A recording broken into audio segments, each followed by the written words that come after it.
Minding the gap in belonging. Worthiness is about love and belonging, and one of the best ways to show our children that our love for them is unconditional is to make sure they know they belong in our families. I know that sounds strange, but it's a very powerful and at times heart-wrenching issue for children. Earlier, I defined belonging as the innate human desire to be a part of something larger than us. One of the biggest surprises in this research was learning that fitting in and belonging are not the same thing. In fact, fitting in is one of the greatest barriers to belonging. Fitting in is about assessing a situation and becoming who you need to be in order to be accepted. Belonging, on the other hand, doesn't require us to change who we are. It requires us to be who we are. When I asked a large group of 8th graders to break into small teams and come up with the differences between fitting in and belonging, their answers floored me. One of the groups said, belonging is being somewhere where you want to be and they want you.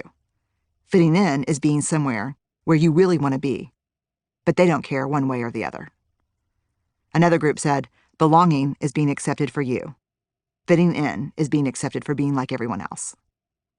Another group said, I get to be me if I belong. I have to be like you to fit in. They nailed the definitions. It doesn't matter where in the country I ask this question or what type of school I'm visiting. Middle and high school students understand how this works. They also talk openly about the heartache of not feeling a sense of belonging at home.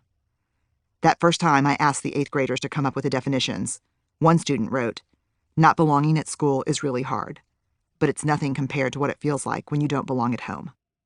When I asked the students what that meant, they used these examples. Not living up to your parents' expectations. Not being as cool or popular as your parents want you to be.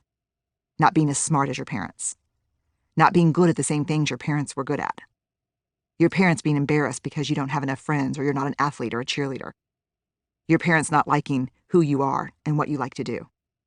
When your parents don't pay attention to your life.